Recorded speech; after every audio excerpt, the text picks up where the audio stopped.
that we have Amos Clifford. Hi, Amos. Here. Hello. Hi, Amos. Talk to us.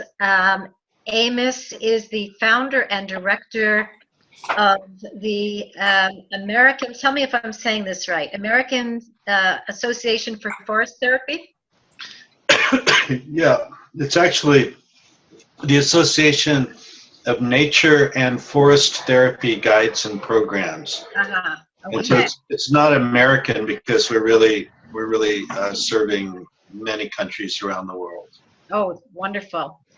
So I'm just going to say a little bit about your illustrious background here before we start with the questions.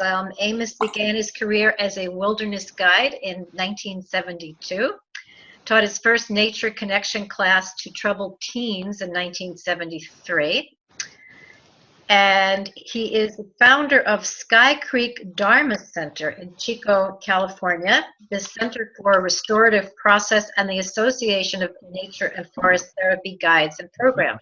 There we have it spelled out. He is widely known for his work in restorative justice and has been also honored by the California State Senate for his accomplishments in peacemaking.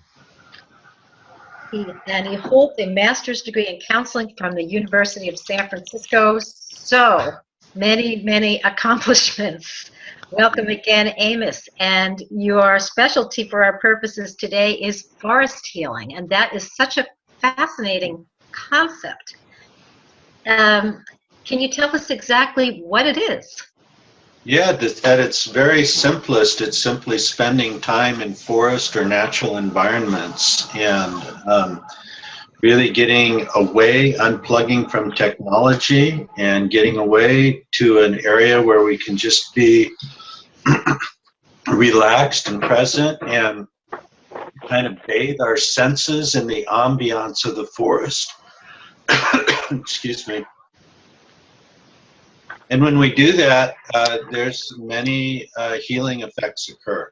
So it's really super simple, and at the same time, there's a layer of complexity for people in our culture, which is that we are so tranced by busyness, by what's sometimes called time sickness, so addicted to stress, addicted to technologies that, like, if you go into a natural environment or a forest, very often you'll see people who are simply enacting their addictions in a different setting. And so one of the reasons we have this practice of forest therapy guiding is that as guides we have several really important functions, and probably the chief two functions are to slow people down and to call people's attention and awareness into their senses, so that they're kind of, in our culture where we live in our heads a lot, and what we want to do is really get into our sensory body and to develop relationships with nature, with the more than human world around us that are really directly sensory. Forest therapy, we don't do much at all in the way of naturalist education. This is Maria, who just came in. Maria is our director of training and mentoring. So she runs the practicums. She's just been out in nature doing yoga this morning. Is that right? That's right. Yeah, she's been doing, there's some guy that's doing yoga classes outdoors. So she's been doing that. Yeah, so one of our main jobs is to slow people down. And paradoxically, that can be stressful at first for people. So imagine you're walking slowly, there's the guide setting the pace, and you're just walking slowly behind the guide. And people who meditate know this experience very well. Your mind starts racing, and you start thinking of all the things you should be doing, and your body just naturally wants to go fast. And guides are, one of our roles is to just kind of help, let's keep it slow for a while, right? So we're not talking about cardiovascular exercise either. We're talking about just time in nature. So slowing people down, we give a series of invitations that help people connect with their senses and with nature through their senses. We call them invitations and not exercises or activities, because we really stress the idea that if you find yourself efforting to try do, let it go. Just show up and relax, because the ambiance of the forest all by itself is going to be doing quite a bit for you. I'm noticing on this is kind of new to me, doing this video conference where I can see everyone, and I'm noticing the woman there whose name is Source apparently has this beautiful forest scene right behind her through this window. And one of the things we know from research is that if you just turn around and you look out the window at that greenery for a few minutes, that's going to give you some good benefits, So Dr. Fox mentioned earlier this increase in the natural killer cell count, and that's one of the really strong findings in the research on this practice, that even 15 minutes of simply gazing at a forest scene can help increase natural killer cell count. I know for me, just anecdotally, before I started guiding this, I was getting sick several times a year, and since I've been guiding, I've not been sick one time. And I strongly suspect that this kind of mindful presence in the forest, that doing this, getting my weekly dose as a guide, is really helping. I love what you said, Dr. Fox, about, exercise being, I don't remember exactly how you said it, but that the effects being as significant as any kind of medication regimen we have. And sometimes it's referred to as vitamin N for nature. Yeah.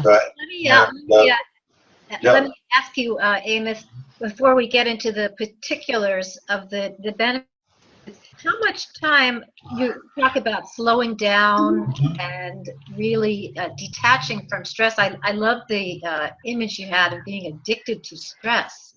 That's kind of fascinating way to put it. But how long does it take before that addiction starts to lose its grip? Well, I don't know what it would be like without being guided. I mean, I know for me, like, as a wilderness guide, what I would notice is after spending 3 or 4 days in the wilderness, that it just becomes a natural process where you kind of start finding yourself meditating. On a guided forest therapy walk, we typically see people we call it dropping in. We see people dropping in from sometimes within 5 minutes. Sometimes it takes almost 2-3 hours, for people to really but we can reliably facilitate people coming really into present moment awareness and starting to get some of these benefits in any 2 to 3 hour forest therapy walk we do. And that's to the typical forest therapy walk's about 3 hours long, and we cover maybe a half mile. Right, so we're not out there hiking around a lot, but we're fully engaged during that time in very, very pleasant ways. One of the markers that this kind of stress is falling away, and that in some ways the time this kind of time sickness we have is being corrected, is that people enter into a sense of timelessness. There's a point during the walk where everyone's looking at each other and saying, "Now, how long have we been out here? Has it been 3 hours? Has it been 20 minutes?" We don't really know. And I think that's one of the markers of some of that stress falling away and really coming home to self and to nature. Now, I was reading one of your articles, and you were talking about some biological markers of stress. Yeah. Study that was done on some of the biological markers of stress that come as a result of being in nature. So tell us about the stress, the markers of stress, and how they get affected by this. Yeah, so one of the markers that is fairly easily measured is cortisol, which is a hormone, stress-related hormone, and it's often measured by just getting a little saliva swab pre and post on walks. This is one of the ones that many of the research studies have had a look at, and when they do a comparison study, so they'll take matched groups of people, and they'll have them walk in a forest environment, and they'll have them walk in a city environment. What they find is it very consistently is the forest group has reductions in levels of cortisol as one marker that indicates perhaps some reduced stress, and the city group has usually increased markers. And this is part of what I mean by addiction to stress is that our ordinary way of living in this culture is constantly providing a low-grade background of stress. And I would also add that there's a fairly steady stream of trauma that, like emotional trauma, that is so normalized in our culture that we don't even recognize it as trauma anymore. So it's kind of like asking the fish about water, right? Well, where's the stress and trauma in your life? Say, I just have an ordinary life. On this culture, that's stressful and traumatic. And what I think is going on, I'm going to circle back around to the physiological indicators in a little bit, but I just want to talk a little bit about what I think is going on, what researchers are hypothesizing here. Is that, you know, when you think about how we evolved as human beings, we evolved in forest and natural environments where we needed to have the capacity to respond to short-term stress very, very effectively. So we have this nervous system that has these two parts, the sympathetic and the parasympathetic, and when everything's all good, they exist in a kind of a nice balance. But when we're under stress, we get imbalanced in the part of the nervous system that's really responsible for responding to stress, for the freeze, fight, or flight syndrome, really gets kicked up really high, and the other part gets actually suppressed. That's the sympathetic, parasympathetic nervous systems.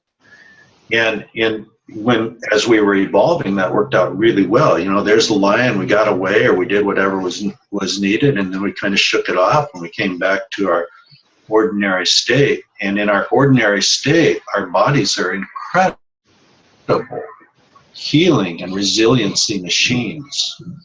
They just, I mean, we live encased in these miracles. It has so much power of self-healing in our ordinary state. But when we live in a culture like we do now, that return to the ordinary state doesn't happen. You know, if you have a TV in your house, you know, my recommendation is shoot it immediately, because you're exposing yourself very likely to this thing that's very, very new phenomenon called the 24-hour news cycle, which is all about scary stories, which we are biologically optimized to give our attention to, right? Makes sense. If our remote ancestors were not paying attention to what was scary in the environment, they didn't last as ancestors. That's in our DNA to do that. And so that's exploited very often in our culture.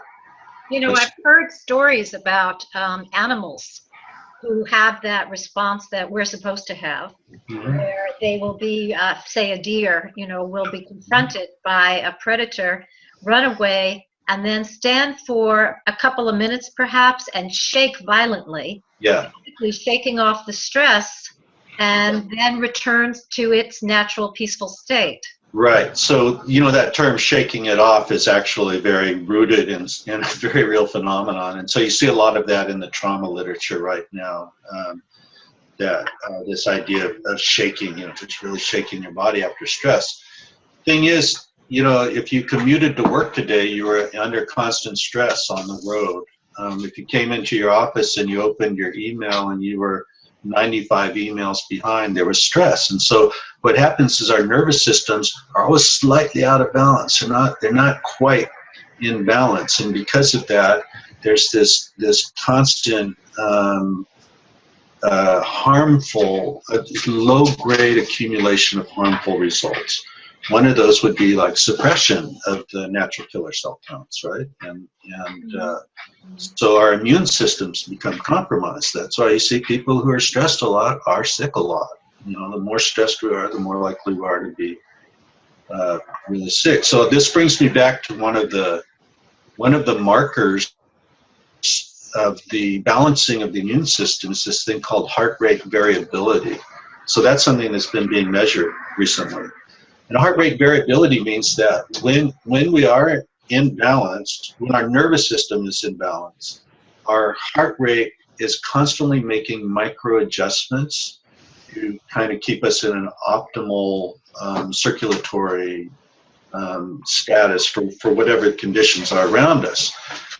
When we're stressed, those micro adjustments are not made as effectively. So this is just the heart rate variability is just a useful indicator of the balance in the nervous system. This is my understanding. I know I'm talking to two physicians, and so you may want to correct me. So if I'm missing the point here. So one of the things that's measured is this heart rate variability, and they find that it improves. Again, it's one of the markers of things that improve. And then natural killer cell count. That can be readily measured, and the measures are, the research is very consistent that the natural killer cell count increases. If we look at things like indicators of mood, an instrument called the POMS, which is Profile of Mood States, which is a very well validated, reliable instrument, and it's used in many of these studies around the world. And what's found is that spending time in nature, even short periods of time, is good for mood. Now, more anecdotally, for me, just observing myself and observing other people who do this practice frequently, what we find is that there's a mood stabilization effect. So if you imagine the moodometer, like sometimes it's over here and that's really bad mood, and then it's over here, that's really good mood. What happens is instead of swinging a lot like this, it kind of stabilizes, like over on the good side, right? So that's definitely the case for me. If I miss guiding for 3 weeks, I start becoming cranky again, So if I'm guiding regularly, though, I tend to be pretty stable in my mood. Another thing that we see that happens is that, and this we don't see in the research, so again, this is anecdotal, or what we would call field observation, is that when people slow down and they get over the hump of stress addiction, so 20-30 minutes into it, they really start dropping in, they're really immersing. What can begin to happen, and frequently does happen, is people start reflecting on their lives. So an example of this is a few weeks ago we had a fellow along who's a manager of a very busy nonprofit, and he told me, I was talking to him the next day after he did this walk, and he told me that he hadn't taken vacation for 5 years, right?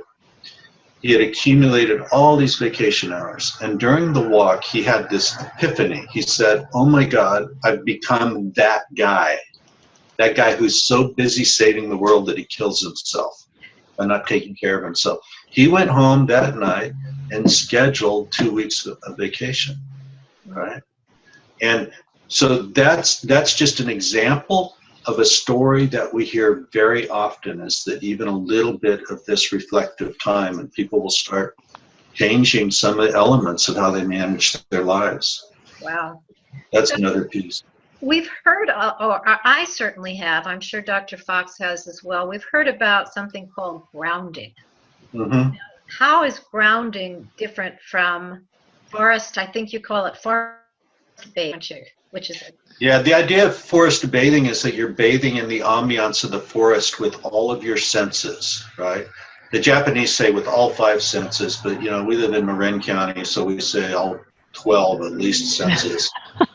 I mean, seriously, there's a lot more senses, like even just the really well-known ones like proprioceptive, just the sense of body awareness and movement is really important. And so anything that brings us into sensory contact is really helpful. And so like Maria back here behind me, she rarely has shoes on when she's guiding. She's always, she's barefoot, and I wear flip-flops so I can easily slip in and out of them, so that I can have that contact with the ground. In terms of the science of that, what would I say? I've read and watched some videos on it, and I tend to be cautious about, saying, yeah, that's good or bad science either way. So to me, it's just a area of inquiry, but we do know that the body is an energy system as much as any other kind of system. And energy sensing is one of the senses that we call on in several different ways during our walks. Like we'll often use a thing called body radar. Body radar is just, you might stand in a place and with your eyes closed and just slowly turn in a circle and see as you're doing that, which direction gives you joy. And we say, go in that direction and see what's calling to you. there's something going on there. It's a very, very reliable, actually, invitation for people making kind of important discoveries. So that has something to do with some form of energy or something that maybe we don't understand in science, and I don't really feel like I want to make any big statements about it. Certainly, the Earth itself is an energetic system. One of the things I was reading about recently was talking about this shape. I'm forgetting the name of it, but maybe one of you will remember. It's like if you imagine a funnel coming down like this, and then the bottom end, it funnels back out, and then there's an energy field that connects that. Do you know the name of that shape I'm talking about? If you look at any pictures of the Earth's magnetic field, it's that shape, right? And so this magnetic field, it has this particular shape to it that. I think it may be called parabolic. Is that right?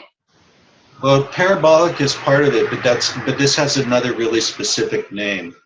So, I was thinking about trees, for example, and when you think of trees, you see the trunk coming up in this big, beautiful crown, and we're seeing about half of the tree, because underneath that is another system that's probably the incredibly intelligent system. Many people now are saying that the actual intelligence of the trees is under the earth, because of there's just all these miraculous things that go on under the earth with roots. But when you look at that, you see the same shape as you see in the Earth's magnetic field, right? So you kind of, in a way, you see this shape repeated, and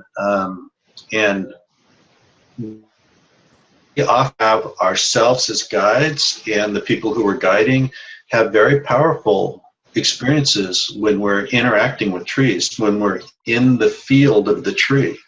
That seems to be some kind of energy field, but my sense is that it's actually a field of sentience. So knowing, in other words, a knowing. The tree itself and the forest and the landscape are all sentient in some sense. I don't mean in the same sense. Yes. But it's not, we can't like say, well, they know in the same way humans do, but they know in the way that trees know. And we actually do have a sense called the imaginal sense through which we can communicate with other than human sentiences. So we have this big shared workspace that a lot of people come in, and someone brought their Chihuahua today. Well, I think that dog barked on cue because you were talking about other beings who had sentience. So I think that dog was cued. Yeah, so I want to segue. Go ahead. A little few minutes to get questions from participants here. I imagine that there are a few. And we just have a few minutes left, so if you want to unmute your microphones and ask a question, now would be the time to do it. And I will start, since I don't see anybody raising their hand yet, but what does somebody do? I'm sure that people are thinking, well, what if you don't live near a forest? What's the next best thing? What do you do if you don't live near a forest? Anytime in nature, anywhere is helpful. And so, I've guided these forest therapy walks. I've guided them in city parks, a block from a freeway, and it's worked out. Right? I've also at like senior retirement centers, I've guided walks where everyone's on a walker, so obviously we're not going far. We just go out to the raised flower beds and spend time there. Really, the key thing is to interact with your senses, with the natural world. And there's a little bit of guidance that I would like to give on that, which would be like, if you're going and you're, say, interacting with the tree, and you might want to touch the trunk of the tree, just feel the bark. When I say interacting with the senses, a part of that is noticing things like texture and color and smell. I mean, smell tree trunks. Every tree has its unique scent. Every species does. And listening to the life of the tree, the wind, all of that. That's very sensory. But there's another element where it becomes sensual, and that's noticing kind of what is your overall emotional response to that? How are you actually experiencing that?